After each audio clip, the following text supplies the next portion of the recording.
Well, good evening, this is Analog Steve wishing you a very pleasant evening and welcome to my channel, and I hope to find you all well. And I'm disappointed that I have to make this video this evening because on Christmas Eve, Doug Ford, the Grinch of Ontario, has now ordered a full lockdown as of midnight, and I believe this is going to be a 28-day lockdown. Now, I cannot understand for the life of me, in the area in which I live, which is Haliburton, Quarter Lakes, Pine Ridges, there are 0 probable cases in this area.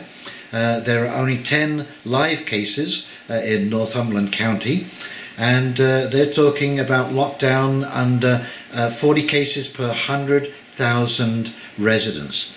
Well, we have in this area about 300,000 residents, and we have only 10 cases. So I would like some justification from the Premier of Ontario, Doug Ford, why in this region we are locked down for 28 days when there are no cases at all. The hospitals are empty. There is no crisis in this area.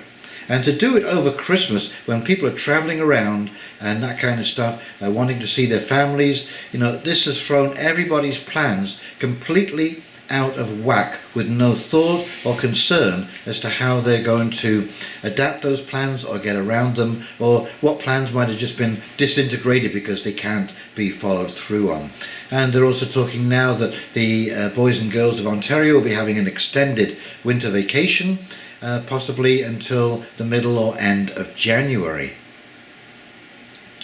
Now, let me just take you over to a story here from The Who, and this is about the damage that lockdowns cause. And The Who, of course, have recently come out and said, as you'll see by this headline, that they're urging governments not to jump to lockdowns as their first choice of trying to resolve this crisis. Well, there is no crisis, there is no hospital being overwhelmed, so why are we jumping to the lockdown? But this is an article also that The Who is talking about the crises that will happen over the year 2021 worldwide, and they say low to middle income countries, but also America and Canada are going to be deeply affected by this as well. So let's just go over and take a little look at that, and I'll come back and we'll finish off. Okie dokie, here we go. From RT, 2021 going to be catastrophic. UN warned it faces worst crises in its history. The head of the World Food Programme has made a dire forecast about the months to come, slating catastrophic humanitarian crises for 2021 in what could be the worst year seen in the better part of a century. World Food Programme Chief David Beasley sounded the alarm at the United Nations General Assembly meeting on Friday, convened to discuss the CV outbreak and worldwide efforts to blunt its impact. He warned that some 270 million people are now marching towards starvation, and that in some countries famine is around the horizon. 2021 is literally going to be catastrophic based on what we're seeing at this stage in the game, Beasley said, adding that because we spent $19 trillion, that money may not and will not most likely be available for 2021, even as economic contractions have already begun. We're now looking literally at 2021 being the worst humanitarian crisis year since the beginning of the United Nations, and we're going to have to step up.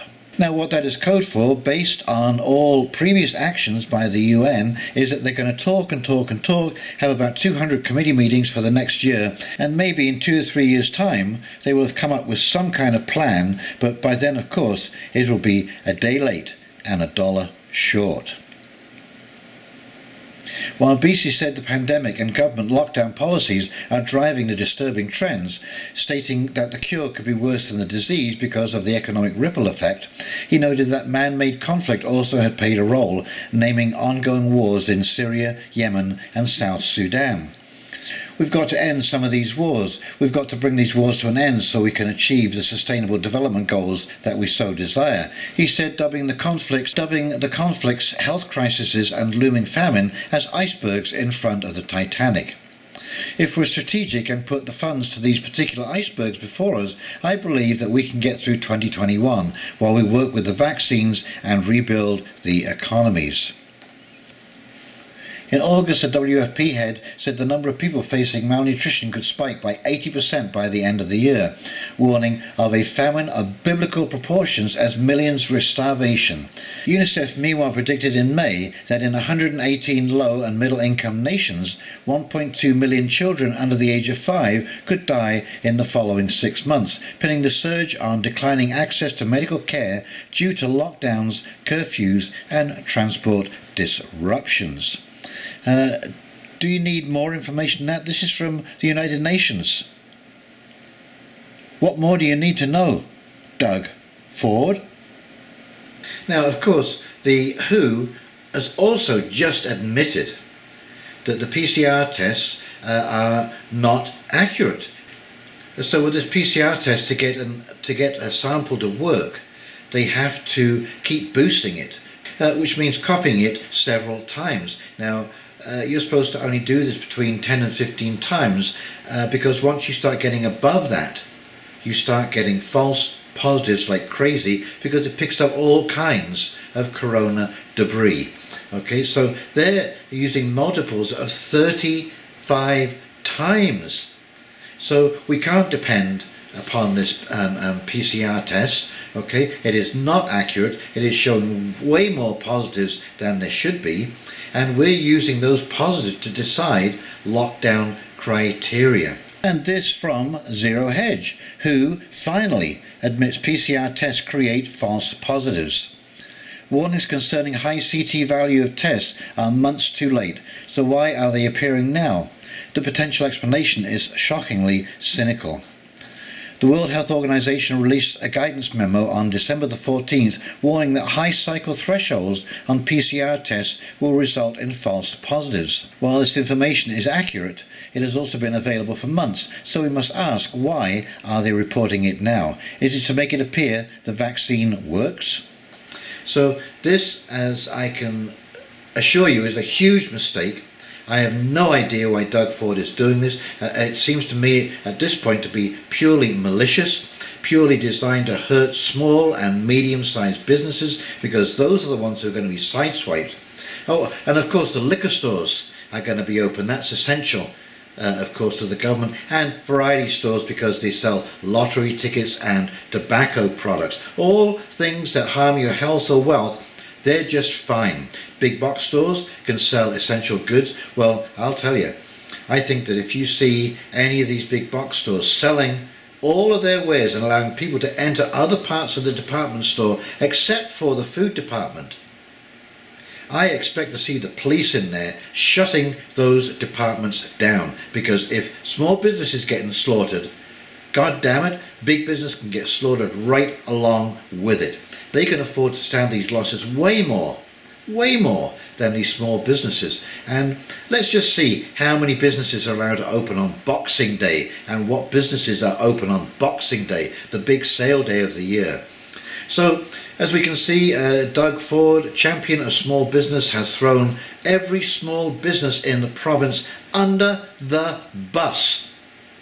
Okay, so any of you small businesses who thought that Doug Ford and the Conservative Party were going to save you or look out for your best interest, now you know.